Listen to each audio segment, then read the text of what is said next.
my vice. Man up from Mars, he tripping, I put that on guard. I got the digits, but I am not calling. Wizard at night, this be that forum. I'm still stacked with that. Sunshine after that.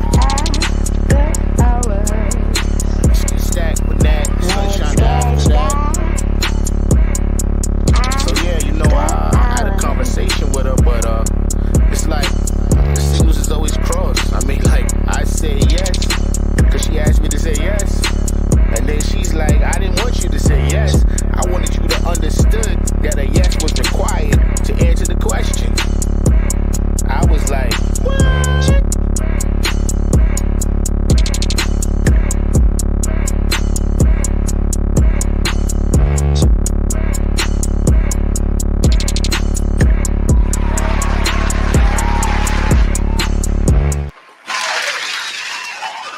Hey everybody, happy Hump Day. Welcome to the spot, the Stacked After Hours spot.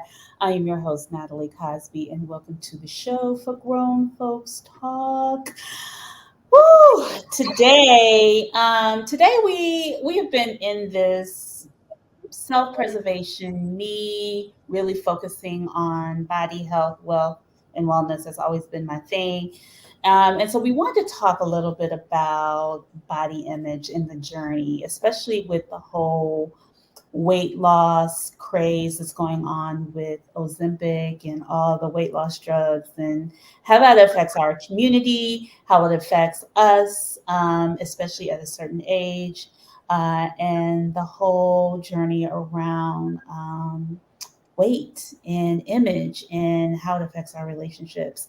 So y'all get ready, get those cocktails because we want to hear, and get those fingertips loose because we want to hear your comments and questions for tonight's panel. And here at SI, we keep it lit and enlightening. So let's bring them out.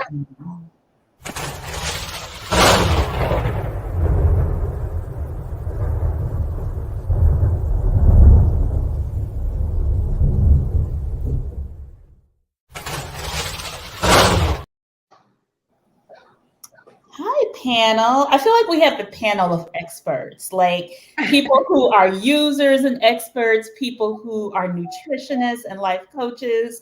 We have our Dr. Aisha. I'm going to go ahead and start giving shout outs. Dr. and Sora, Dr. Aisha Redmond is on the panel tonight to talk a little bit about this. Our nutritionist and life coach, Gordon Hatchett. And of course, she is a dentist and a current, I don't want to call you a practitioner, but Rebecca Reed, and of course, my host, Sunshine. So I want to jump right into it because I have always struggled, not necessarily with my body image, but with my weight. And I always feel like body image in the Black community is always interesting. It's somewhat taboo, but we also embrace our bodies, but we also struggle with our ideas of like what we're supposed to look like and what we have and so on and so forth. So I just want to open up the show, just like your thoughts. What are some of the thoughts and stigmas and things that you have witnessed either for yourself or for folks you know around body image, especially in our community? And I'm going to go ahead and start with Gordon. Gentleman first tonight. Well, thank you. Appreciate that. What are some of the things I've noticed in my community?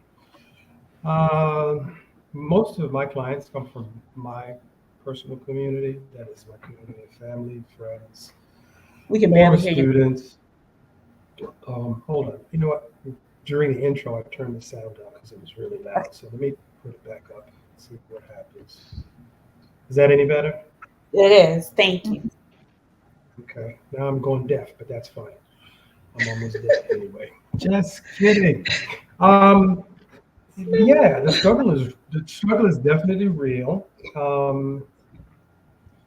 Folks come to me generally after some kind of health crisis that tangentially connects to their weight.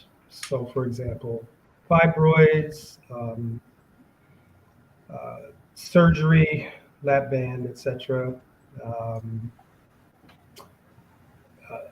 issues with their extremities, knees, hips, that kind of thing. And they've kind of lost faith in conventional wisdom in terms of what they should do about it. They try to go on, do their own research and follow all of the advice that they're given, and it doesn't work. And then they say, "Oh, that's right. Gordon's got this different approach because he's kind of different, and so let me call him." And that's when I get involved. Okay. Gordon, We'll what's talk. your different I'm approach? trying to stay to 90 seconds. Oh, okay. Sunshine. Okay. Hi, Sunshine.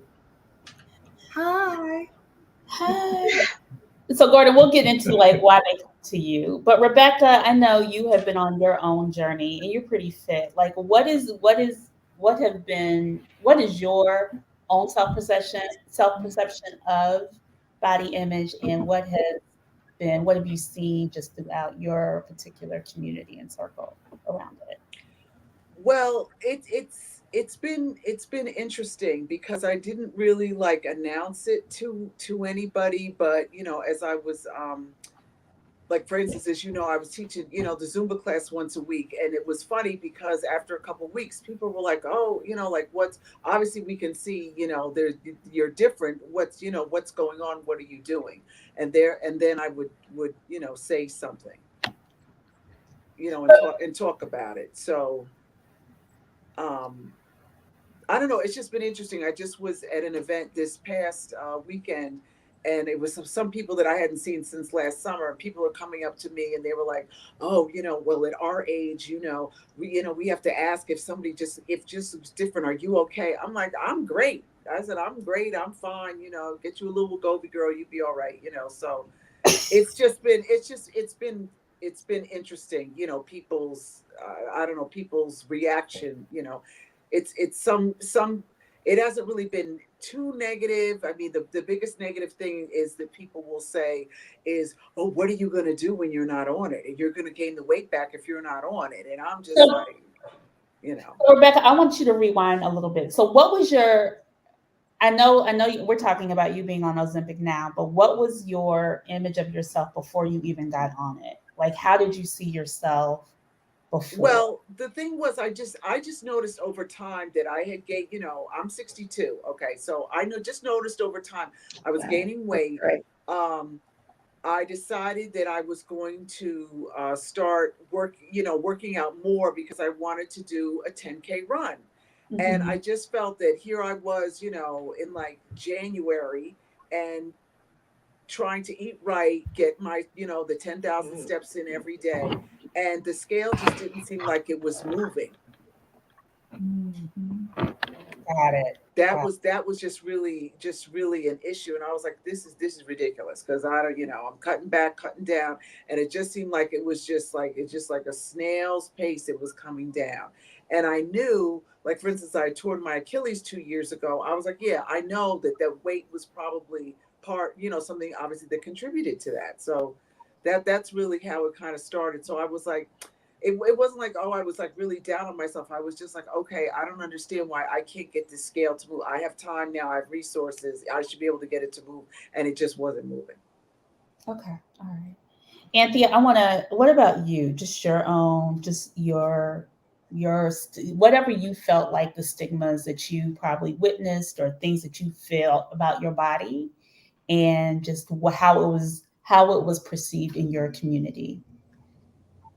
Well, growing up in the Caribbean community, this whole thing about thickness is something that was celebrated, and I am, I have lots of that, so never had a loss for the thickness that they call it. But I was always athletic, younger. Actually, I graduated high school, most outstanding athlete. Nobody would ever think that, but I always, I always like being active, right? And over the years, I've eaten a lot. I think with the 1 month of being on getting the opportunity to be 1 month on Zepbound, and realizing how much food I was putting in my mouth, and realized how much alcohol I was intaking, it gave me a different perspective of um, my intake, my calorie intake, and um, you know, had a lull of trying to get it again, did not happen, and in that time that I was waiting to get a refill, I just automatically just understood to lower my caloric intake, but also it was really important to continue being active Mm, and eating better, making food choices. better choices, right? I don't know if I Um, answered the question. no, you did. You know, y'all like we want to go right into the Zep bound. I think one of the things is it's just like how we got here because when we look at the statistics in America, and I think we have that. This was I think, and Montaigne, if you can put that graphic up around. So before the pandemic, obesity rates were 42%. And I think I was looking at another statistic, 70% of Americans are either overweight or obese. And I think the number has basically pretty much stayed the same. I think it's maybe like a couple percentages points more. It may be like 43% now after the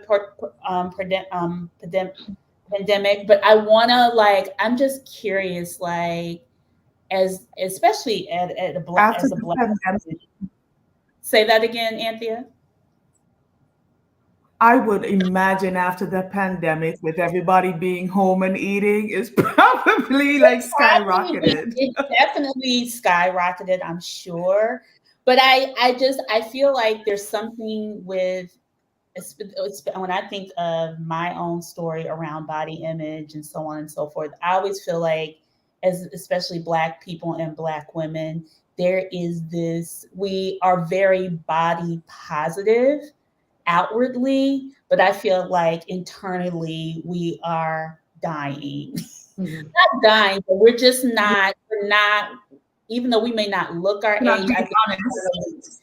I feel like internally we are. I wanted Aisha to kind of talk a little bit more about like what she sees with her patients. And this is like based on just being a doctor and what have you just witnessed, especially in the last 5 years? Yeah, yeah. So I'm in Georgia for in the southeast, and we all are thick down here. I mean, you showed that number. The number down here is about 75 to 77% overweight or obese in the general population in the southeast, and what I see is that yes, our intake is not good, but we were never taught quite how to eat well, right? We were never really taught. So I remember I'm from Indiana, and my parents or my family's from Tennessee, and we used to get whoopings if we didn't finish all the food on our plates. And my granddaddy made our plate like a grown man. We didn't have access to good, nutritious food. We had vegetables. I mean, I remember there was a whole month we had, Burger King Whoppers because he was working as a security guard at Burger King. And so that's what we had. You have to consider, what access to food do you have?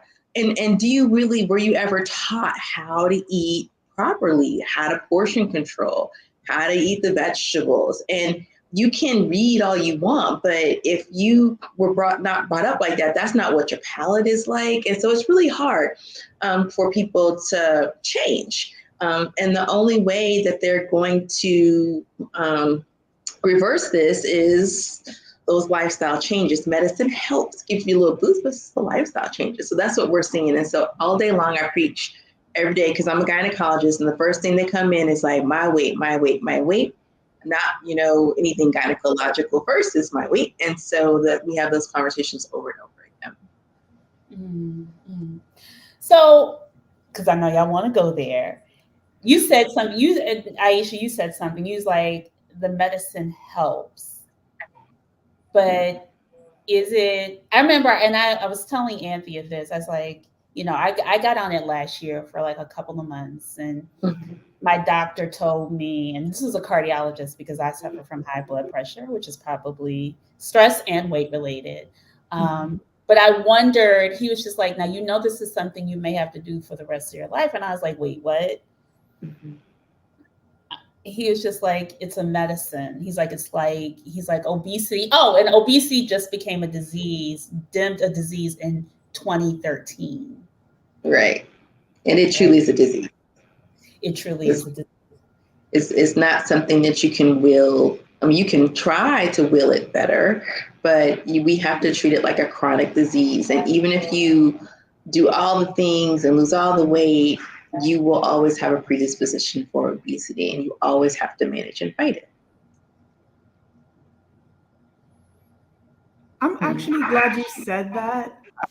And I'm not sure where this whole shame is coming from taking medication. I don't know where it's coming from, but I'm actually glad you said that because I know there's a lot of people that live a healthy lifestyle, eat, work out, do whatever is right, and that scale just does not move at all.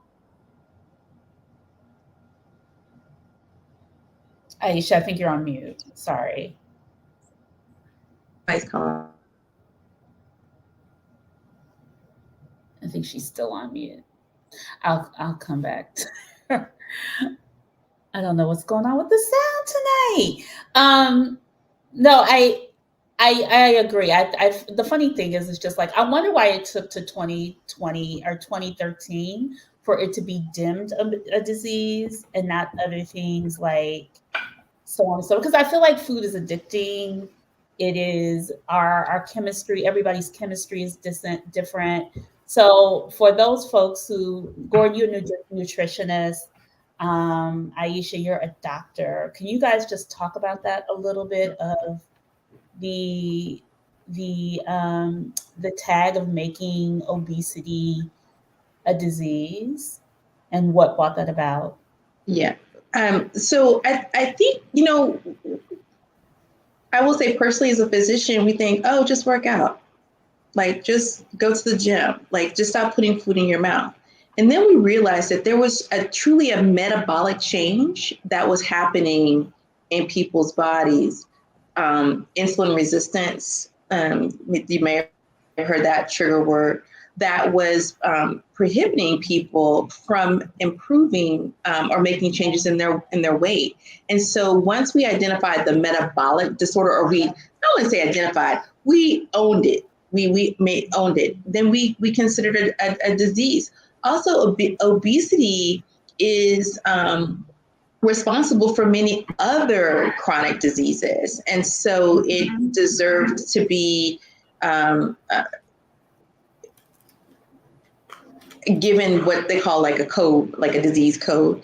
So that one, it's a medical diagnosis. So you have to have like medications to treat it. You have to have surgical procedures. It makes surgical procedures more difficult. If you have a certain BMI, it makes treating a chronic disease like diabetes more difficult. So that's why, it's given its own disease. And I think efforts into obesity medications, have just quintupled. I think it was an accident that they realized how those GLP-1 inhibitors are working. And they saw it as a side effect as weight loss. And thank God, because the other medications on the market, like metformin, or there's a appetite suppressant. Oh gosh, I'm sorry, it's late. I can't remember the name. Weight Watchers, Jenny Craig, all the diets. There was an HCG diet at once. All these things were on the market, and they would temporarily work, but they would not address the metabolic disorders.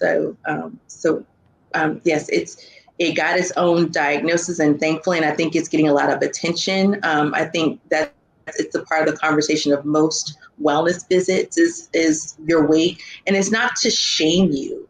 It's more so to say, okay, you're at this weight.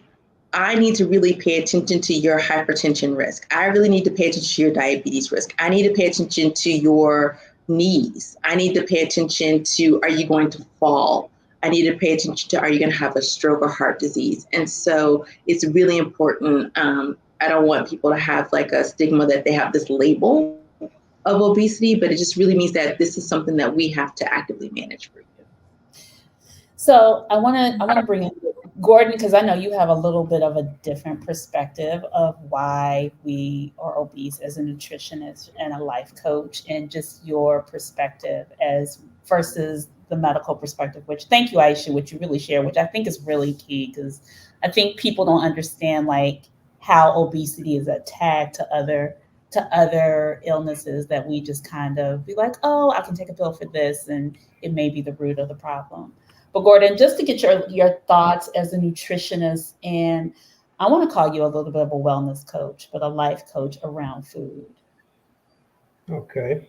Well, so a lot has changed in the last 25 years. If you take a look at the chart that you just had up, the trend line from where they began the study until 2018 starts very low. I think it was around 17% if I was paying attention. And now it's up to 42%. So I always ask myself, well, what has happened in those last 25 years? One thing that I think has had a lot of impact on how people perceive food is the internet and social media. I say that because several things have happened. First of all, people are spending enormous amounts of time on their screen and they are not moving anymore. Second, the whole notion of the internet in general, but social media in particular, is that it's kind of put our society into hyperdrive when it comes to advertising. So everyone's out there trying to maximize likes and views, and in that quest, they are trying to sell the most interesting, the most insightful, the most hyper beautiful, delicious product out there, and a lot of it's food. And so people, in order to engage with that media culture, want to try everything that they see.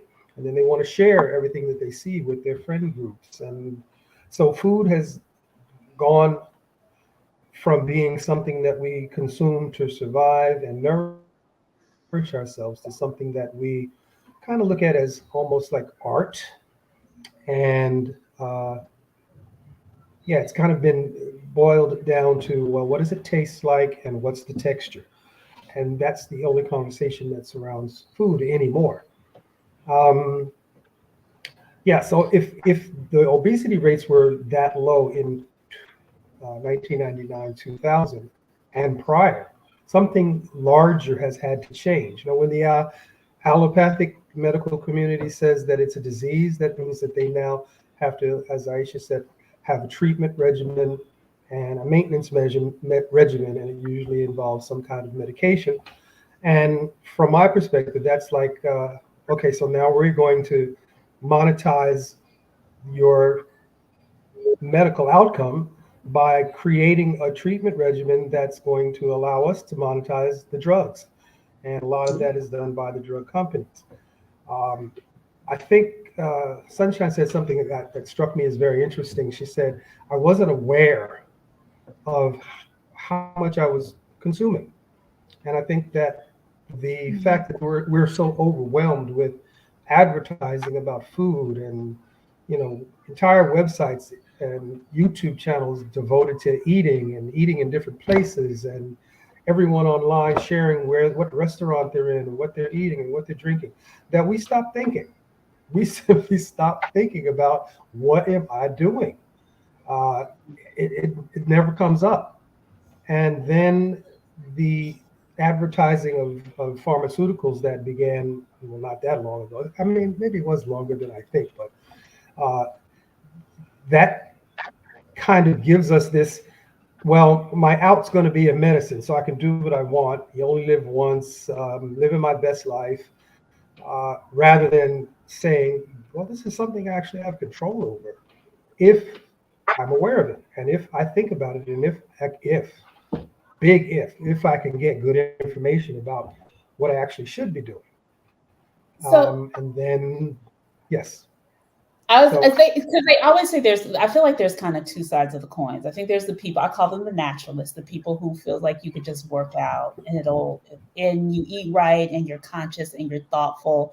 Some people say food is addiction. You may need a therapist. I've heard all kinds of stuff. all of the And above. all of the above, all of the above. And even, or some people are just like, I just need to lose these last 20 pounds because, or whatever, my weight is creeping up and I want to be preventative. So I'm going to start taking these actual whatever. I need a little help. I'm not going to even start taking, I think it's like, I need a little help. I need some help to get me going, like a catalyst to get it started. So how And do you prevent that from becoming a dependency? Because like you said, your doctor said, well, you're going to be on this for the rest of your life. Yeah. I don't. So yeah. So for So some, now you're you're and Go ahead. you don't have to do anything except take the drug. And and my that's the concern wrong is, attitude to have. You're exactly right. That's not the right attitude to have. and Aisha, my question is, are there any studies that talk about what the long-term side effects of these drugs are? Because have they been studied for these indications for any long period of time, or do those studies exist? So we have to see medications out for 10, 20, years before we start to say long-term side effects, right? Obviously, we see short-term side effects like the nausea, the constipation, the you can have dizziness. At worst, some people are having flares of their pancreas and getting inflammation of the pancreas called pancreatitis. They'll have slow stomach emptying, so a lot of reflux disease. So there, and it doesn't happen with everyone, and some of it's manageable, some of it's not. But long term, like there's a concern, like a theoretical concern about, could it cause some like thyroid cancers, because it was seen in a animal study, but it's not been this drug exponentially has increased in use over the last just even 2 years, let alone 5 years. And so we'll see some long-term studies, but you make an incredible great point of you can't think of just taking these medicines and not have to do anything else. Like you truly have to put in therapy. You have to build in, yes, nutrition, and you have to build in physical fitness. And it has to be the right kind of physical fitness for your body, because everyone doesn't respond to the same, exercise routine. And everyone doesn't know how to exercise. See, like I go to the gym 5 times a week for an hour, and I walk on the treadmill, for an hour and burn 0 calories and not move the needle. Maybe your particular body type needs strength training, or maybe you need, interval training. But you have to do something, and you have to change. That therapy is so helpful for changing the mindset of when do you eat, why do you eat, how you eat. Everything is, do you have to have a social activity to eat, so that you can dissociate all of the crutches for why we tend to eat or overeat.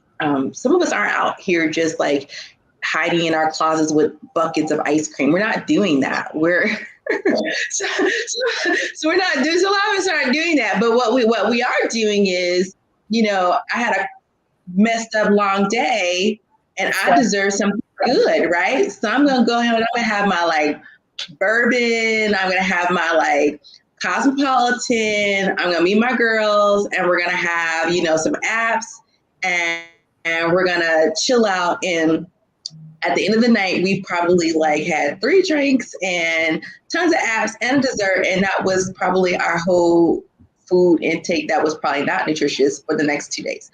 So it's just more stuff like that. Yeah. Rebecca, I wanted, because Rebecca, I know you're also you're a retired in the medical profession, but as somebody who has always been healthy and you decided to take this journey, what were your thoughts? What kind of research did you do to make that decision? Well, I think for me, is it like I said, when I went to the doctor and, you get the blood work back and you look at the A1C and some other things. And I was just like, okay, obviously I'm doing something wrong and I need some help. So it was funny because it was actually a physician friend of mine who recommended me to do an online program, because she was like, oh, I'm going to do it. You should do this too. Not realizing I could have just asked my doctor and that would have, cut all that out. But that's what I did. I was like, I tell everybody, I said, when it comes to these GLP-1s, we're the long-term study. Yeah. We're the long-term study. So, you can listen to what they say. I looked at a lot of things. I looked up, okay, these are the side effects, and people seem to have very good treatments for the side effects. And I said, well, I'll just try it and see how it goes, and then see, Yeah. so how that goes. Oh, but the other point I want to bring up, since we were talking about food, I always say, people worry about the opioid addiction in this country. The biggest addiction in this country is food. Exactly. That's the biggest thing. And it's legal. It's there 24/7. You don't get arrested for it unless you steal it out the store. So that's a problem. And I feel like the problem. It's really the biggest addiction problem we have is food in this country. And I feel like the food industry, they put stuff in there just to make it even more addictive. Like I was walking around in New York City and I was just like, you're constantly being stimulated. You smell shit, you see shit, you hear things crackling, like all your senses are just stimulated at the same time. And you like, that smells good. I don't want that Polish sausage, but I'm gonna get it because it tastes good and it just looks. But I agree. I think food is one of the biggest addictions in this country. And when I think about Black people, I feel like we plan our lives around food. Yes, when we gonna eat. What we gonna eat? Where we gonna go for brunch? Where we having happy hour? All of that, yes. It is. It's a very part of our social lives. What were you saying, Natalie, when you talked about walking around and getting stimulated by all the food and the scents and the smell and the looks and all that stuff, I want to say that that could be termed as food noise. And for me, when I took the 1 month on Zepbound, that food noise or whatever you want to call it just went away. Whether it was there or not, the smell, the look, the feel, you just knew that it just wasn't something that you were craving or you could crave. It may smell good, but you just didn't want it. And whenever it came time to eat, it just felt like at the time you're going to make the best choice because you have like an eating window that if you don't eat, you probably forget to eat the rest of the day. So that was the opportunity to shut out the noise as well as make the best decisions when you're going to finally sit down to eat. I always wonder, like, how much of this is an addiction? How much of it is just, some people call it willpower, addiction, discipline, so on and so forth. But I wonder, like, I know I'm a stress eater. I'm a stress eater. When I have a bad day, you can see a trail of crumbs that will lead up to me of whatever happened that day or what, So it's so interesting when and I was on Zepbound too, Anthony. I totally agree. I was like, something in this medication turned my brain off where I didn't want. I even forgot to eat. Yes. Yeah. Yeah, and that's one of the perks. One of the nice benefits is that you don't get those reward receptors in the brain rewarded by food. Also, other things like right, so smoking, alcohol. You don't get as drunk when you're on the medications. So they actually are probably gonna be looking at them from an addiction standpoint. But yeah, you don't have the cravings, you don't have the hunger. Food doesn't interest you as it did, before. And yeah, you forget to eat. You can do that intermittent fasting quick and easy. You can eat a little bit and get full. So those are some of the ways that it helps and works. But yeah. But you could also begin to suffer from malnutrition, which is a thing you have to be careful of if you're not eating. Yes. Enough, y'all see these people? Not just enough calories, but enough nutrients. Yes. Do you? So have you all seen when you're taking the medications, right? Some people overdo. I call it they overshot their goal, and they look like they have cancer to me. Oh, they call it the Ozempic. Isn't there like an Ozempic phase 2? That's a good way to think about it. It's any of them, any of the medicines when you just kind of overshoot, because you lose muscle, you lose the fat, and yeah, you're not eating, you're not replacing with the supplements or the food, and you look a little cachectic. Your energy isn't, or your strength is kind of gone because you're not doing the exercising associated with. Yes, you're exactly right, Gordon. I'm like, you can become malnutrition. So that's the point where I'm like, okay, you can stop now. You overshot. You don't look healthy. Like you lost weight. That's great, but you don't look healthy. You need to stop it and back it up a little bit. So I guess has anybody, Rebecca, I know you have been on it. You've been on it for a while. Has anybody said, Rebecca, you look too skinny? Like, where are you gone? Like, no one has really said that. They'll just say, oh, they will use the term skinny, which I think is funny. Mm-hmm. But no, I don't really, no. I don't the skinny thing, no, because I'm like, I mean, right now I weigh like 153 pounds. That's not skinny. So how tall are you, Rebecca? I am 5'7". So 153 pounds and 5'7" tall is wonderful. Down here in the South, I don't think I've been up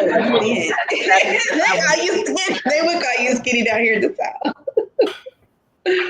I mean, I just laugh about it. Most people say, "Oh, you look," they're like, "Oh, it's not," and they try to correct themselves to say, "Oh, it wasn't that you didn't look good before." That they preface it kind of like that, but they're like, "Oh, you really look fantastic. What are you doing? I want to do that." And I was like, I go into my little thing, but I tell them, I said, "You still have to change what you're eating, and you've got to get the steps in, and you have to change what you're eating. If they know your first name through the drive-through at Chick-fil-A, there's an issue. You have to change it. I'm not telling you to give up the Chick-fil-A. I love it. You can't be on a first name basis with the person in the drive-through in the Chick-fil-A because it's not." So I guess Rebecca, don't defend yourself, Rebecca, because you and I are the same height and same weight. You go, girl. They're jealous. They're jealous. The second part is that we have, over the past 25 years, normalized heaviness. Yes, we have. Now, as the oldest person in the room, I can remember in the 50s and the 60s when I was growing up, nobody thought 200 pounds was an average size. And the first time I started noticing that was in I would say the mid-aughts, like 2005, 2006. And on dating websites, and they give you options of how you want to describe your body type, and women were saying, "Oh, my body size is average," and then they would have the weight, or you could, when you met them, you'd find out their weight is they're 200 pounds. Over time, we say everybody's 200 pounds, so that's normal. So if anybody's 150, 130, people don't even want to be that small. A lot of my clients, one of the biggest fears that they have is, I don't want to lose too much weight because I don't want to look sick. Okay, well, if we're doing the right way, There's some. you can lose weight. You can get down to your proper weight for your height. You can either measure that by BMI or, you know, fat content versus muscle You know muscle what? mass.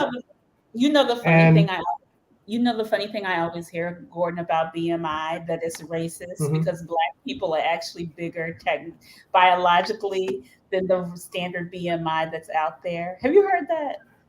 Remember when we talked about being big boned in it, Natalie?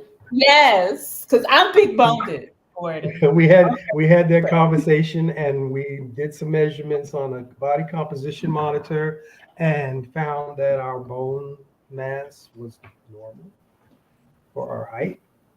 Yes. And Keith was like 2 pounds more than me, and I was like, dang, but that's the height difference. Okay, so I get that. But there's no such thing as big bones. That's just one of our colored things that we brought up from the South. You know, my people from Alabama and Kentucky. And that's a myth. It's just a myth. It's one of those things we use to say, I'm not responsible for this. It's genetics. Therefore, I don't have to do anything about it. Yeah. The other thing about social But do media we is find that we like our friends, or we want to be liked by our friends or friends in our group. And so no matter what we say, do, take a picture of, eat, everybody's going to like it. So we're getting constant positive reinforcement. So we chase the reinforcement. We chase the dopamine rush that we get when people like us, and we don't really see ourselves anymore. And then you throw in filters, and now we really don't see ourselves because we make up a filter that, oh, this is me, but with slimmer cheekbones and longer eyelashes and longer hair. Or then we throw in the avatar. So it's just like we don't see ourselves anymore, not how we really look. And I had the personal experience when I was 30 years ago now. I had ballooned from 140 when I met my daughter's mother, a second ex-wife. Don't judge.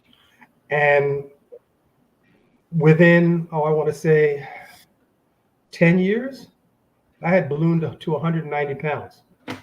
Part of that was because if I didn't eat everything on the plate that she fixed, I was in trouble. So I ate everything that was on the plate.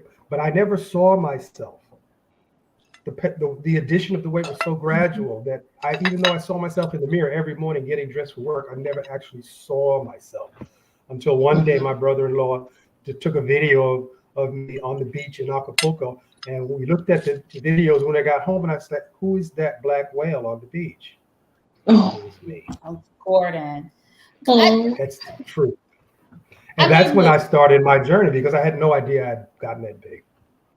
So I think I'm happy you said that, Gordon, because when we look at somebody like Oprah, who's been struggling with her weight all her life, and somebody like, I think even Tracy Morgan, Elon Musk, some people say Adele, she said she didn't use it. She said she did exercise and diet. But I wonder if, and then I was watching, I think it's Julia Michaels, and she was just saying that she's like, it's a quick fix to a longer problem, that you didn't get there overnight.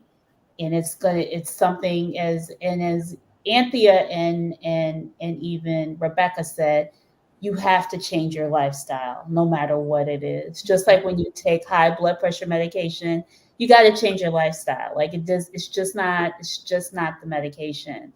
And I've seen a lot of people say, I've had somebody tell me, I did Ozempic, but don't tell anybody. And I'm like, and they're smaller, they're whatever. And I'm just like, why are we hiding? Why is there so much shame? But we also want to know that I've got this new skinny body, and I'm like, Yeah, I don't understand that at all. And there's also another shame associated with it, because I don't know if it's a situation where people think it's for the wealthy or people that can afford it or something like that. So automatically And then there is this other thing of you're taking medication for people with diabetes away from them to lose your weight, right? So there's all those three different things associated with taking weight loss medication. And it just seems like if you're taking medication for high blood pressure or high cholesterol or whatever, people are okay with it. But once you say weight loss medication, people just freak out. Yeah. And I think that attitude will change. I really want people to think a little bit broader and longer. So yeah, there are some women, I have to be on television. I have to be, a size 0. And so I'm going to take this medicine to be a size 0, 1, 2, 3, something like that. Right. But even if you're not 250 pounds and you need to lose 100 pounds, maybe you need to lose 20 pounds, but you're pre-diabetic, right? This medicine is truly adding years to your life. If you can change, like Rebecca, you said your hemoglobin A1C was high. Did you get it reached? I was pre-diabetic, and that really bothered me because I was like, "Oh my God, you must be kidding me!" But the blood work was what it was. But yes, I'm pre-diabetic. I was pre-diabetic. I will get my blood work done in August, and we'll see what that has been. Right. I will say personally, I have diabetes, and I've been on oral medicines for decades. And despite all of our traditional regimens, so you sometimes you just have a medical metabolic disorder that the medicines just won't help. You get to kind of like a rock and a hard place. So you work out, I work out 4 days a week. I do 3 hours of a dance class, 3 hours of dance class a week. I do Pilates. I'm not overweight. I have good muscle tone. It's just family inherited, right? So medicines like this, you have a hemoglobin A1C of 6.4 and I'm 51. On that same trajectory, when I'm 61, my hemoglobin A1C may be 7, or then it may be 8. And now I'm having kidney issues, and now I'm having blindness, or now I'm having, heavier weight. So my knees are are having an issue. This medicine reverses that. So if you think of a cousin, an auntie, grandma who had diabetes, or who had, a pancreas disease or whatever, this reverses it. People are living longer. It reverses renal disease so that you don't have to be on dialysis.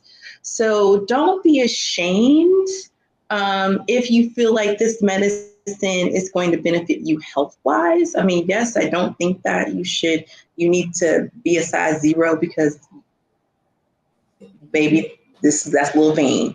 But for the most part, for most people, it really truly is saving their lives and adding years to their lives. Yes, there might be some long-term side effects that we don't know or whatever, but I definitely know the long-term side effect of having diabetes. Definitely, that's uncontrollable. And then to top it off, after a certain age, we're thinking about menopause, which could also affect how our weight is fluctuating as well, right? Mm-hmm. Yeah, the menopause weight issues are slightly different, but it just basically is harder to lose the weight in menopause. Yes. And so this definitely is helpful for that. And a lot of people say, "Oh, it's just for weight loss." I bet you, if you go to the doctor and get your hemoglobin A1C, you're pre-diabetic. I mean, we just tend to be like that, or you have a little bit of high blood pressure.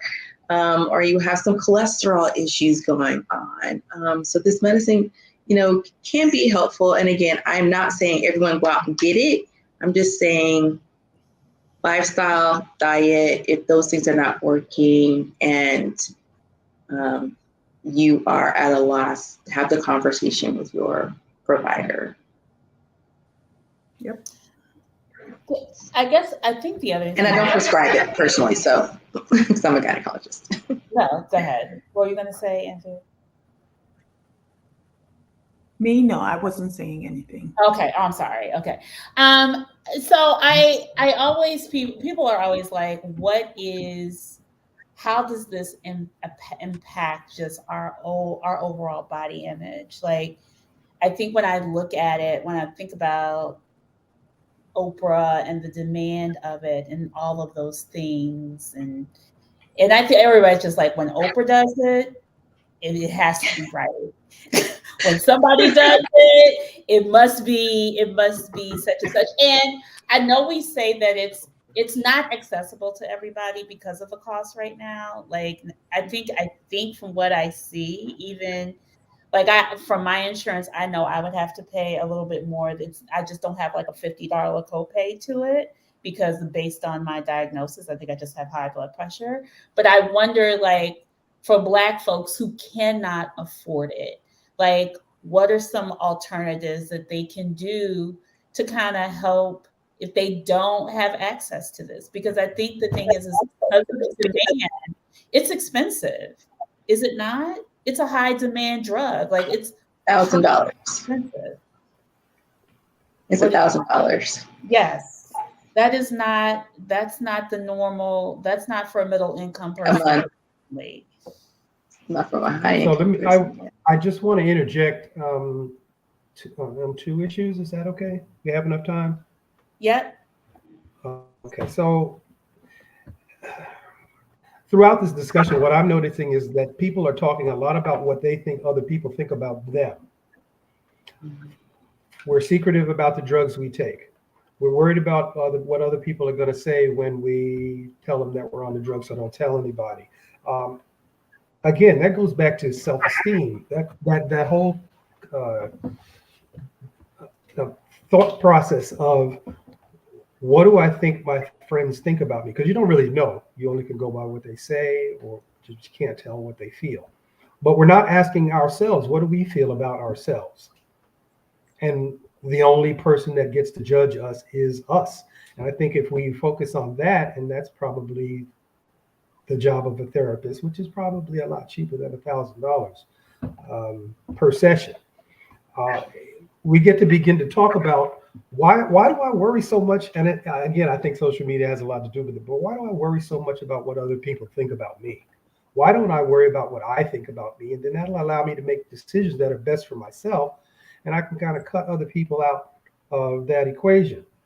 The second thing is that with all of the pressure from advertising in the media about what to eat and us not thinking about what's healthy, there's an enormous amount of misinformation about what causes diabetes and what can cure it, or if anything can cure it, or if we're just destined to take the drug forever. Diabetes is caused by the body's inability to, well, specifically insulin receptors' inability to absorb insulin when it's secreted by your pancreas, which is a normal process that would reduce your blood sugar levels. That happens because there's more fat in the bloodstream that needs to be there. Generally, you can find it by looking at your cholesterol numbers. Why do we have so much fat in our bloodstreams? Because we consume a lot of fat. It's just that simple. We eat foods that are chock full of fat, saturated fats. But in our culture, we call those proteins because, well, meat has protein in it, chicken has protein in it, fish has protein in it, but they also have lots of fat in them. A steak is probably 60% or 55% protein, but what's the other 45%? It's saturated fats. That stuff gets into our bloodstream. It settles in our muscle tissue. And I didn't even get into the conversation about fats, triglycerides that are created when the insulin actually does work and interacts with our blood sugar and stores those triglycerides in our muscle cells as a type of fat as well. Not as dense as saturated fats, but a fat nonetheless. I support a whole foods plant-based diet. That's what I've been using on myself for probably the last 20 years. And I don't have high cholesterol, and I don't have high blood sugar, and I don't have high blood pressure, and I don't have difficulties with processing sugars, but I don't eat a lot of sugar anyway. But that's kind of how our bodies were designed to work, especially since now we don't work in the fields anymore. We're not picking much cotton these days. We're not picking too much tobacco or sugar cane. So we're eating the same kinds of diets our ancestors ate, but we're not burning it off because we're sitting behind a desk or on a screen somewhere.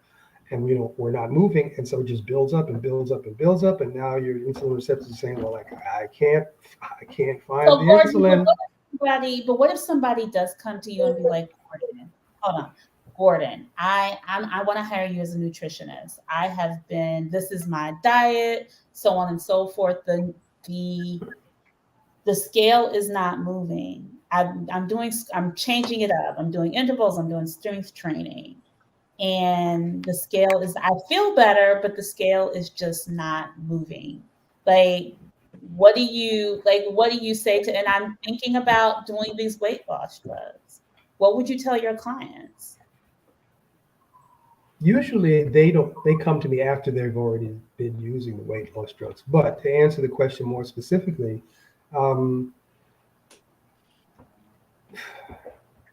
folks don't want you to mess with their food.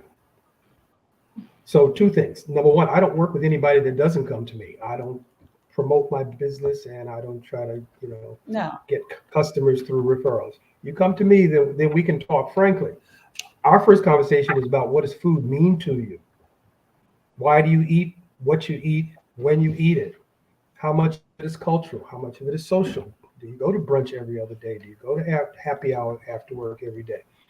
And then we talk about, what traumas are you avoiding by self-medicating with food? Because I think that's a huge thing, especially for our folks who suffered more trauma than probably any other group in this country. And so the first conversation is about mental health, not so much about, what do you eat and why do you eat it? That's the conversation. And then the next thing is, why do you want to lose weight? What's this for? Who's it for? Is it for health? Is it for image? Is it for your friends? Is it for your family? Or is it for you? I guess, and I think that's the question. It could be all four. I don't say if it's for you, if it's for your image, if it's for health. I don't see anything wrong with that. But I feel like maybe some people may just be doing it for image or for social approval versus their actual health. And that may be where people may need some support about, will that last? Like, I think that's the thing. Like, what is the change in mindset? And I think that's the question I want to even ask the ladies who are on it. What has been your change in mindset since you've been on this? I'm gonna start with Rebecca because I think you've been on it the longest, based on the panel. Okay, you're talking about what change I've done What now? changed in your mindset once you started the drug, or once you just started seeing results? I don't even want to say the drug, but just the results within itself. Well, once I started seeing results, I guess I was very happy, and that's very motivating to me. But were you reflective of, like, even like you said, you had started to see things go up and so on and so forth. Were there certain things that you were more mindful of, and what were they compared to? Because you said I don't know what your weight was before. I don't know how much you've lost since, but I'm just curious, like, as you started to see, because I feel like you were active and you were doing all the right things. Right. But I think I really realized, like, for instance, how, like, now it's funny because, maybe on Friday I would, like, pop a bottle of champagne and I drink that. Now it's like that same bottle sits in the refrigerator for like 2 weeks. Do you still want to pop the bottle of champagne? I do, because first of all, I love I'm from Rebecca's house. Like, it doesn't just drink. It doesn't, I don't have to have glass. I don't have to finish the bottle. I can have my one glass and I'm good. Yes, that is true. The funny thing is that you worry about the feeling of the feeling of being full. So you're also become more selective in what you're eating, because you know you just can't keep eating and eating because you know your brain is going to tell you, oh, I'm full now. So what I try to do is like make sure I get the protein and the vegetables in. Yes. Because I know I'm going to get that feeling of fullness. But I still enjoyed the champagne, but I just don't have to drink the whole bottle to prove it. I can just have, my little one glass and I'm good. Mm-hmm. But losing the weight and seeing that is very motivating. And like I said, it's not only just the weight loss, but also feeling like I notice like my knees don't bother me anymore. My ankles don't bother me anymore. Like I don't, you don't have those little aches and pains or whatever you think, that stiffness. It's like all that is gone. Rebecca, I guess. Rebecca, when you said motivated to do what? You said it was very motivating when To the stay weight on the started track dropping. that I'm on, which is, I've done, like I said, I've got a whole thing about the cottage cheese and how you add that to the waffle and make it high protein and all kinds of stuff. Seeing the weight loss is very motivated to keep going. And when I say keep going, it's not about keep going to lose the weight, but keep going to look good and to feel good. So Aisha, they said this is a great question because I was going to ask it. Is it true when you stop the drug, the weight comes right back on? So if, again, metabolic disorder, insulin resistance, is the GLP-1 is targeting that, right? So if you have shot your whole metabolic pathways and you're 200, 250, 300 pounds, when you stop the medicine, there's nothing overriding those controlling those pathways. Number two, we talked about the reward centers. It keeps you from not wanting to eat or not be hungry. When you space out the medication or stop the medication, those come back. So you're like, oh, I'm hungry, and you eat, and you. This is where the work comes in with your nutrition. You really have to be disciplined. Meal prep, portion size things out, be on a schedule, and that will help when the hunger comes back. It'll help you control it. But because if you just kind of like, oh, well, I was doing really good with my intermittent fasting as well as my GLP-1 medication, but now it's like 7 o'clock. I'm like, I want the eggs, bacon, some pancakes, give me 3 mimosas and a basket of bread. And you eat and you're like, I'm really still not full. Before you would just like, oh, I'll just have a little boiled egg and I'm just going to eat the egg white and a piece of toast and coffee, and you'd be like stuffed for hours. So that it comes back. And so that's why you regain the weight. That's why it's so important to be on that disciplined eating regimen, exercise, use the fact that you are losing fat to build the muscle. Build the muscle, get in a habit of exercise. Because most people, we didn't grow, like, I feel like if you didn't grow up as an athlete or going out and running and you don't get that runner's high, you just don't know quite how to exercise. It's not part of your everyday, day to day. You kind of have to do all those things and then you can space out the medicine. I don't say just stop it cold turkey, maybe like every 2 weeks, maybe try every 3 weeks. And really try and get that discipline working for you. I do think people can come off of the medicine if they put that level of work into it. But it's too soon to see. It's only been out for 4 years. It's just too soon for us to see it. So. I think that's an important point. What did you say, Gordon? Yeah, I think that's an important point that Aisha said, is that once you can begin to habitualize the changes that you've made, Anthea said earlier, well, sometimes I have to try to figure out what I'm going to eat, when I'm going to eat it. And, I just might grab anything at a moment's notice. But once you've begun to learn how to meal prep and plan, I mean, for the last 15 years of my work life, formal work life, Yeah, I brought my food to school with me every day. I went shopping Saturday, prepped everything on Sunday, and packed it up in Tupperware, and brought it to school every day. I took a different dish out of the refrigerator and went to work with it. And that put my eating on a schedule, and that put what I was putting in me into a habit of eating, so that I wasn't just running to the corner store, to the bodega, to the Dominican diner over on DeKalb Avenue when lunchtime came. I never knew what I was going to eat. I knew what I was going to have because I made it myself, and I Mhm. knew exactly what was in it, and I Mhm. knew exactly how much I was going to eat.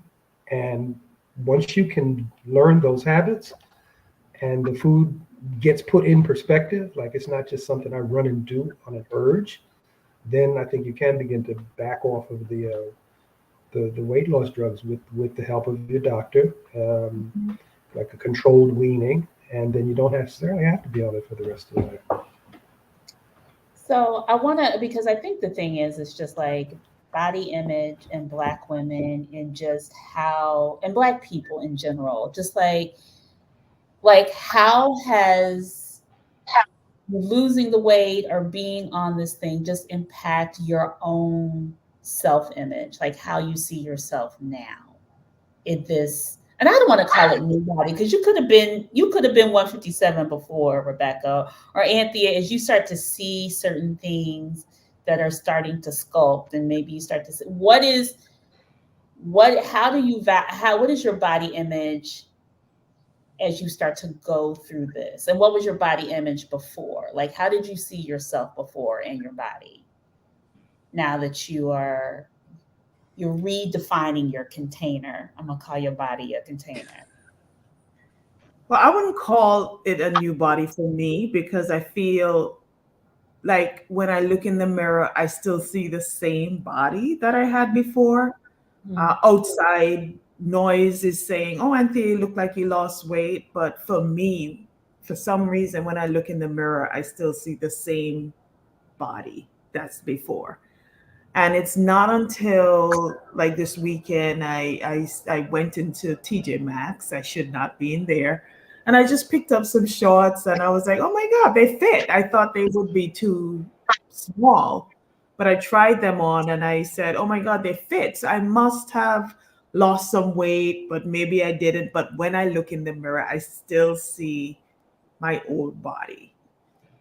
Right. And I and maybe that's something psychological, but I know I felt my best self when I was about 20 or 30 pounds lighter than where I am now. And that's where I remember feeling my true best confident self. And I What just made want to, what at 20 pounds lighter, what made you feel confident? the clothes that I could wear and feel more confident in, shorts, swimsuits, jeans, the same things I'm wearing now. I Mhm. just felt better wearing it. I look in them, I look at pictures and, depending on what pose I do, you guys know I love pictures. And What uh, were you getting a different? I guess my question: were you getting a different type of attention when you were I 20 and pounds? so I always get attention no matter what. When I Okay, was 30 pounds bigger and when I was okay, 30 pounds small. I do. I do. I love it. I'm not gonna lie, I do. And so this is not about attention that I'm seeking from anyone Okay. else. This is about just my own personal feel of how I feel. I like to feel good. I like to dress up. I like my makeup, my lipstick, my heels, my clothes, You're my a girl, picture. girl. And Mhm. yes, and those things make me feel good, right? So when I'm looking at pictures and I don't feel, when I see those pictures that I look my best, I don't feel my best. And Got it. and that's what I'm looking for. Okay. All right. Rebecca, what about you? When you look in the mirror now, like, what was your body? How did you see your image now versus then? How many ever pounds later? It's been a year, right? It's been about a No, year. no, it hasn't been a year. I started on Zaxenda last September. Okay. And then I switched to Wegovy. So right now I'm on Wegovy. Okay. Well, it was funny for me because I know there's a lot of people, that they get rid of old clothes because they're like, oh, I'm never going to get back into that. Well, I guess I was being kind of cheap. And so I didn't get rid of my old clothes because I mean, like I said, I was in 2009, I think I was 157. So all that time I gained up. I never topped 200, but it was like close up there. So I just said, you know what, you're going to get back into these clothes. So I didn't get rid of like my old like size 10s. And so it's just been such a joy to go back in the closet. I was like, yeah, girl, I remember when last time you wore this dress, and I put that dress on and I was like, look at that. It's almost a little too big. Cool, great. So that excites me. I'm very happy. So, I'm glad Rebecca, are you trying? I'm glad I didn't donate my old clothes because now I don't have to go out and buy stuff because the stuff now, I mean, it's not even well made anymore. So I'm glad I got my old stuff and it's nice. It's a nice feeling and it gives me great confidence. Rebecca, do you have a goal? I really don't have a goal. I mean, I guess I thought my goal was going to be like maybe like 150 because I figured that maybe I give myself like 10 pounds to play with. But I'm not really trying. I don't necessarily have like some like concrete goal. My goal would be to like maintain at least what I'm doing. That's really what my goal is, to get a point where it's just even keel.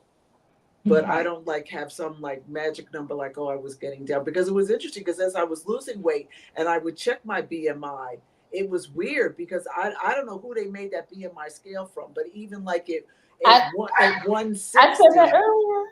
At 160, it was still like, okay, you're like obese. I was like, this is crazy. I mean, this is,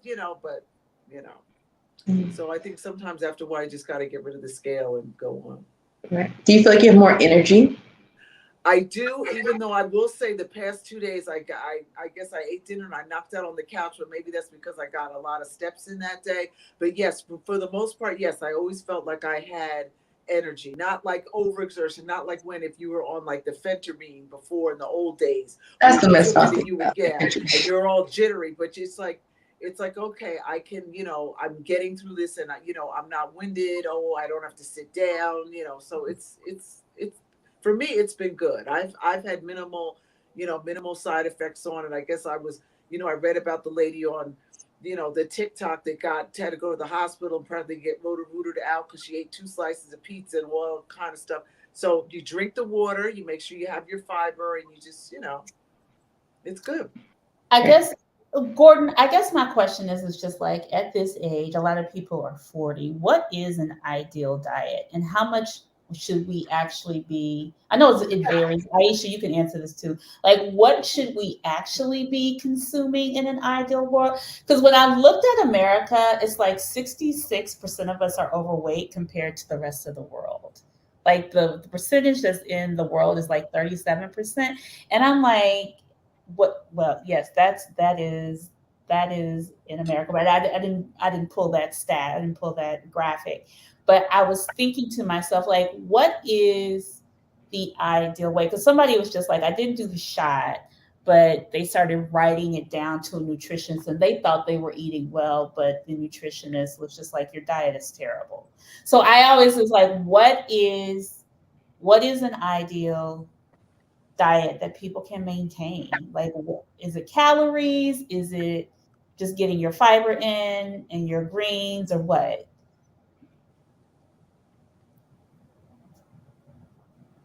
Yes, So, Janet.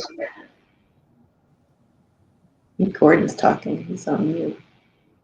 Gordon, I think you're on mute. Gordon's on mute. Yeah. What I was saying is it's more the latter than the former. It's probably more about greens and fiber.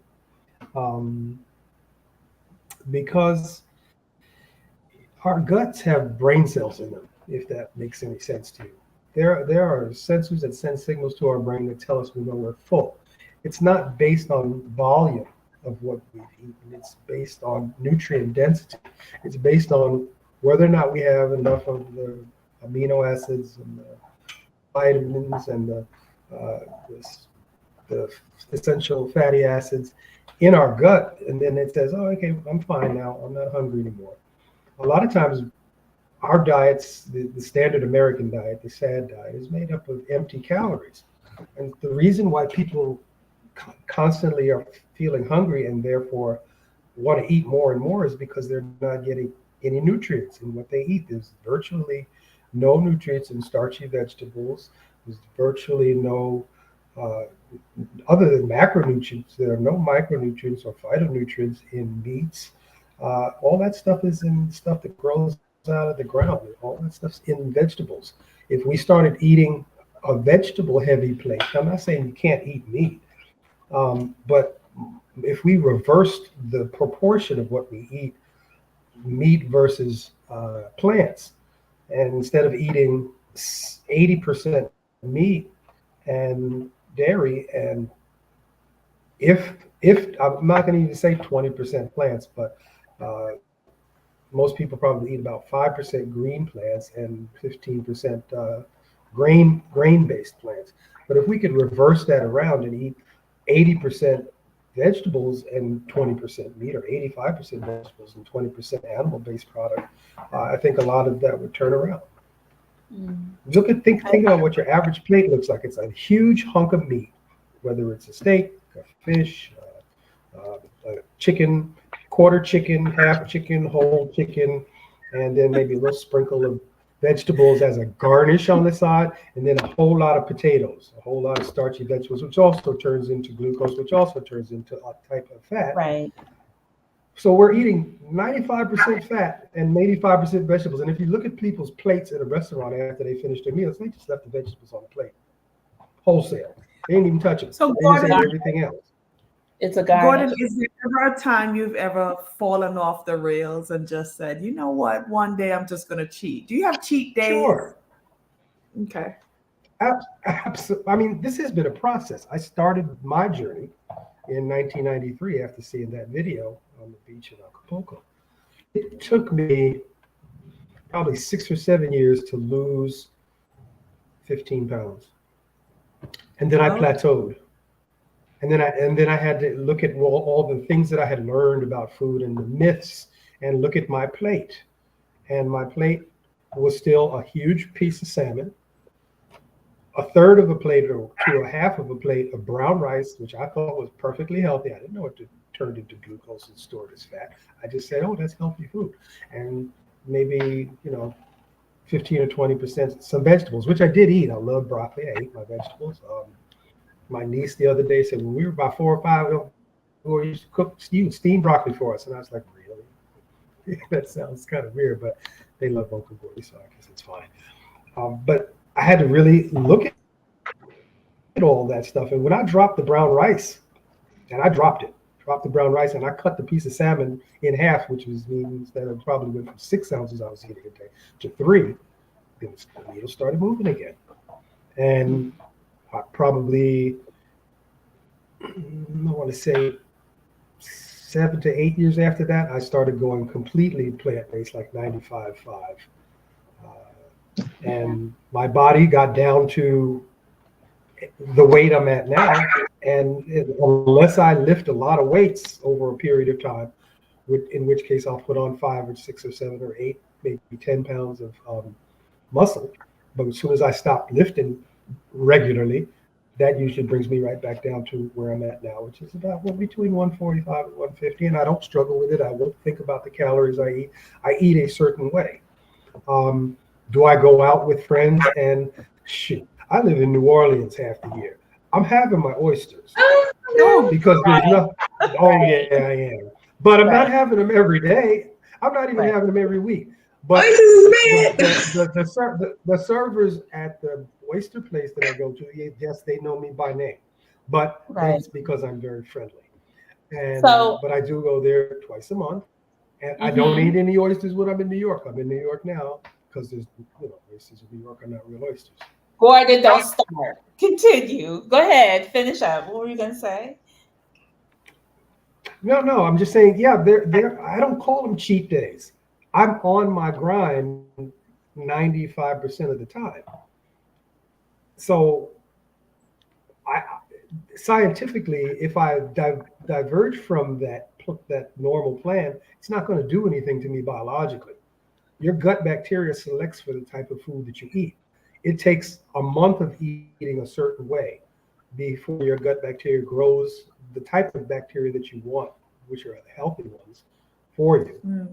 Right. Are Right. trained, produce enough of themselves where they become the dominant flora in the Exactly. gut. So Yep. one meal is not going to change that. Right. 30, if I totally switch back to the way I ate 20 years ago, and I did that for a couple of months, then I'd be right back where I started. But is Yep. that really Somebody said, I dislike possible? brown No, rice. I dislike brown rice. Aisha, I'm sorry, Gordon. Aisha, I just wanted to, that's okay. your thoughts on just if they don't have the medicine, like what do you recommend here? If they don't have access, they can't afford the weight loss. What are you doing, Aisha? Because you said did you intermittent fast or Right. So intermittent fasting, I think, is amazing. And the concept behind it is that when you eat, insulin is released. And your body sees insulin as, okay, well, I need to process the food. But also, if there's too much insulin, it's thinking I need to store what I'm processing it as fat. I'm not burning everything, I'm storing it as fat. So if you limit your eating to just a finite 8 hours a day, and that could be like 11 to 7, 12 to 8, just a finite 8 hours a day. And then you go 16 hours of not having food, your body is gonna still need some energy during those 16 hours. And it's gonna say, well, she's not eating or he's not eating. Where am I gonna get this food or this energy from? And it's gonna pull it from your fat cells, and it's gonna melt those fat stores. And because insulin level is low or lower for those 16 hours, your body hopefully shouldn't be in fat storage state. It should be in, I'm hungry, I need to pull some calories, so I'm going to pull it from your fat. So that's how we see a lot of people have good success with intermittent fasting. And you don't have to do it every day. You could do it maybe like 5 days during the week, and then the weekends, take the weekends off, or do it 2 days on the day off, 2 days on, something like that. But I think that really helps. I know that's the first thing I tell my patients who want to lose weight, in addition to kind of like, getting a nutrition plan and planning your meals and stop eating out as much, etc. And then, yes, it definitely works if you're already diabetic. It's excellent if you're already diabetic. If you're on insulin, then you can't do it. But if you're on just oral medicines like metformin or something like that, then yes, it really, really helps. That's kind of what, I took metformin for years. And like I said, I work out, I exercise, but intermittent fasting definitely kind of will move that needle a little bit for you. If you don't have access to the medications. Obviously, there's phentermine. There's weight loss programs before the GLP-1s were out. There were many weight loss centers who were doing meal supplements, shakes, protein shakes that have components in them that will help you lose weight. So those are still around. Those are still available for you. Very easy. Just someone wrote down, like they kept a diary of all the foods that they ate, and not only what you ate, how much did you eat of it, what time did you eat it, and track what did you drink, because people forget to write down what they drink, and we always automatically think alcohol. What are you drinking? How much caffeine are you drinking? Are you a sweet tea drinker? Are you I have Coca-Cola? People like, oh, I have to have 4 Coca-Colas a day. That's a lot of calories. That's a whole pound in after 2 or 3 days. So just really be honest with yourself and write down every single thing that you are putting in your mouth, and sit down with someone, whether it's a nutritionist or even a friend that is doing well, and you're like, well, you're doing well. Let me sit with you and look at what I'm doing. Let me try and be like you. Just those little subtle, small things will help you get further than where you are, on your own. always wonder, like, and as we start to wrap this up, like the relationship with food and eating and how it results, especially when we talk about, being social or in relationships or society, the effects of our weight in our how we see ourselves in our circles or our friend circles matters. And I wonder, like, the pressures of society, like, how does that play into that? How do we start to kind of overcome those ideas to kind of change our mindset to have healthier relationships with, first of all, with ourselves about food, and how we approach it. I feel like I feel like food has become, like, I know for me, it's become a stress enhancer. Like, it takes away the stress for a quick fix. And, like, how do we start to switch over those two things, along with the pressures of looking good, feeling good, but I feel like sometimes looking good takes precedent over even feeling good, because we're so quick to be like, I need to look good. I need to be accepted. I need to feel accepted. Like, I don't necessarily know if it's conversations we have. I know I was home this week with my mom, and I was just watching.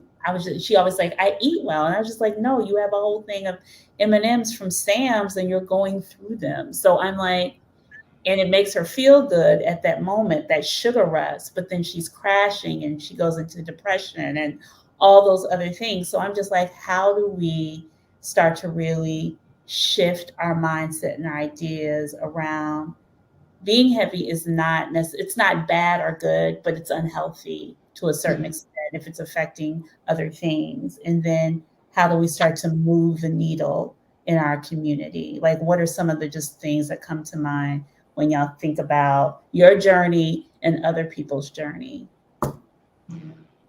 I know that's a loaded question. No. So can I just comment quickly on that? I think that we've become so sensitive to the point where we can't tell each other, or call each other out and be like, look, you look good, but I see you're gaining weight. Let's see what we can do together to, combat it or whatever. We start getting insecure, then we start talking about fat shaming and all of these different terminologies where sometimes you're coming directly from the heart. And I appreciate when people pull me up or call me out and say, like, look, Anthea, you've always been this way, and I see that you're overeating, or see that you're drinking too much or whatever. I appreciate that sort of feedback from anyone. So I think number one, in terms of turning the corner, we should feel comfortable enough with each other to just have an honest conversation, in relationships as well. Two things. I see two things as would be, I don't know if they were quick fixes, but for people to think about in terms of their own personal journey. One would be some kind of mindfulness training. I'm big into mindfulness training. I'm big into being able to turn off the noise, the thoughts, the things that cause us to make certain decisions that are not really our thoughts, but all the other thoughts that we take in during the course of the day. So meditation, definitely, to begin to work on that. And that's a months to years process. And the second thing is probably set aside a certain amount of time every week to get offline, to get away from the opinions of everybody else, and to get away from that quick dopamine fix that you get when somebody likes what you posted or likes what you said or likes something that you did, and kind of get focused on your own feelings without the stimulation that comes from the outside world. And Anthea, I think you're an anomaly. I think that if you are honest with a lot of people about what you see them going through, you lose a friend. I agree. You're one of the few. Can I say something? I feel like the fat shaming movement has increased as we have gotten fatter. If you look at it, That's an online movement. That's like not if you reality. really think about it, like don't fat shame me, body positive. As we have gotten fatter, it's become like one of those things that it's just like, oh, you still look good. But I really don't feel good. But I know I look good. I'm cute right now. But I'm probably, there's a lot going on. I feel like we do there's a lot of enabling in our culture. Oh, and I should have said 3 therapy if you can get access to resources. So mindfulness training, therapy, and getting offline. And I think, go ahead. And I wonder, like, I think the thing is like people are expecting to be skinny. I don't think that. I think is everybody has said, I think it's really about just being healthy and feeling good. But Bottom line. the bottom line. Rebecca, any last thoughts or advice you would give people who are considering or who want or who may not be able to necessarily afford the actual drug? I know you've always, I feel like, girl, I feel like you're a savant. I would tell anybody, you got to look at what you're putting in your mouth and you have to move. Mm-hmm. If you can't get it, you've got to look at what you're putting in your mouth and you have to move. Write down what you're eating and you have to move. Just walk. I tell you, okay, I think Costco now has a sale on hookah sneakers. You know, they're rated very highly. Get yourself a good pair of sneakers and just walk. Hookahs are the truth. You know, just walk. You don't have to go, oh, I can't stand running. It's okay. I'm not asking, I don't want to come to Zumba. It's okay. I'm just asking you to walk. Put on some sneakers and just walk. Yep.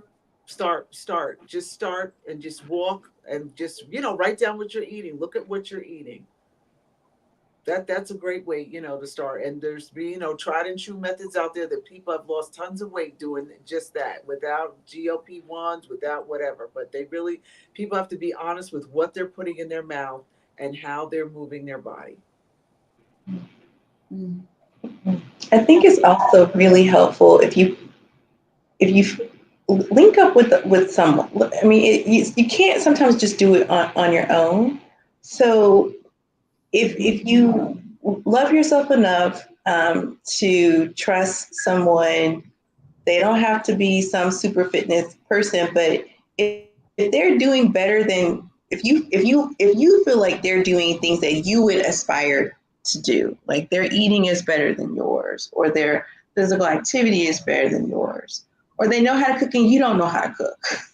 Right? Like if you don't, like, barter, like partner and use a community to help meal prep. Teach me how to meal prep. Or if you meal prep, how about this? I'll buy groceries. I'll give you money if you buy groceries and you meal prep for me, and I'll do your whatever task for you. Just use community to kind of help fill in where you have deficiencies. And then I can say for my group, social activities are really great. And like I said, we tend to get together and go eat.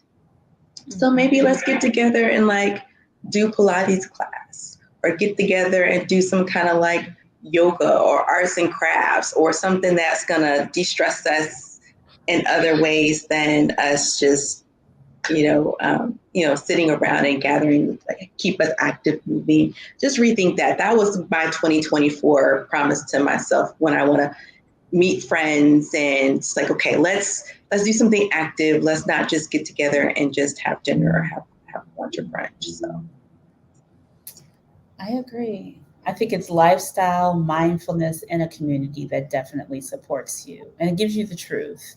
And as Rebecca says, what are you putting in your mouth? So I Besides food. what are you putting in? I really enjoy this conversation because sometimes we don't talk about it, and we could have gone into like partners and all that other stuff, but I kind of wanted to keep it really simple around this because it's such a major movement. And I feel like the obesity being a disease, deemed as a disease over 10 years ago. And now, there is access to medications, but there is still the old traditional way of doing it and so on and so forth. So whatever way you choose, as I think we said before, consult your doctor, hopefully get a coach. If it's mental, maybe some therapy. I know that's what I probably need because I had a whole bag of M&Ms with my mom this weekend. But I do believe that it is something that we continue to struggle. I cheat all the time. I am a foodie, but I love life. And I think it's important, especially as we get older, to continue these conversations. So thank you guys. Thank you again. Thank you, Gordon. Thank you, because he gave us the hard truth. Thank you, Aisha, for the medical advice and just sound. And Rebecca and Anthea, thank you for sharing your experience. I think this is just a good, well-rounded conversation. Well, thank you for having me. And come into the after party and we will continue it. Thank you, guys. Bye-bye. Good night. Bye. Night. Good night.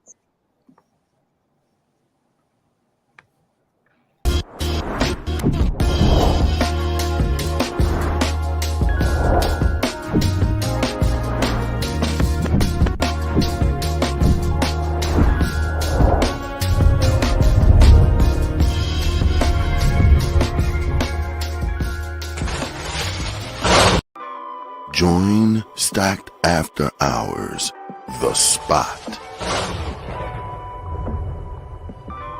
where grown men and women gather to have candid, also honest discussions about the state of life, love, and more. The Spot is a hybrid of in-person and weekly virtual gatherings.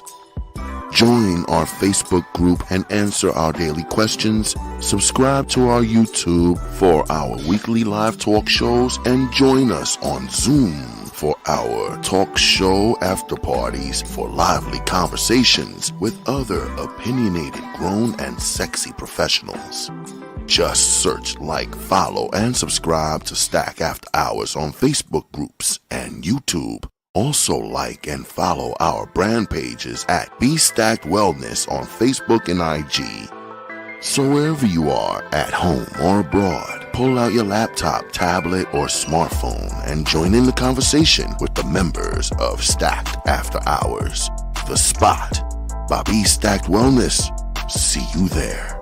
As you know, and if you are new to the Stacked family, we always keep our conversations lit and enlightening.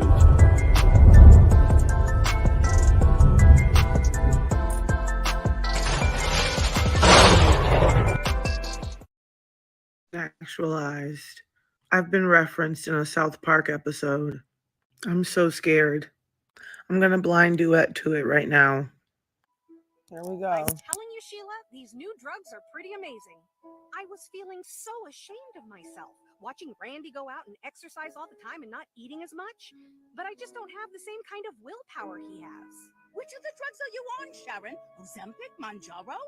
Oh no, I talked to my doctor. He said insurance would only pay for those if I had diabetes.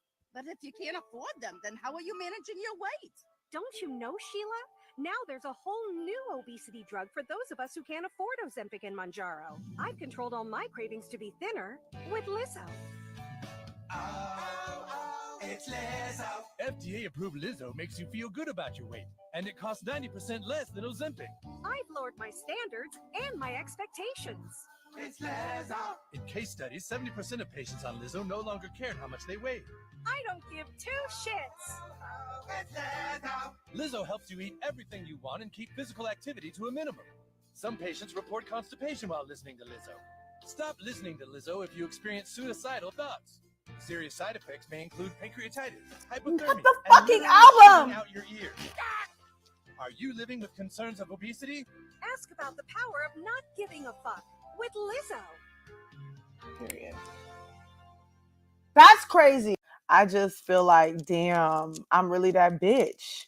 I'm really that bitch. I really showed the world how to love yourself and not give a fuck, to the point where these men in Colorado know who the fuck I am and put it on their cartoon that's been around for 25 years. I'm really that bitch, and I'll show y'all how to not give a fuck, and I'm gonna keep on showing you how to not give a fuck. Oh, Lizzo, bitch.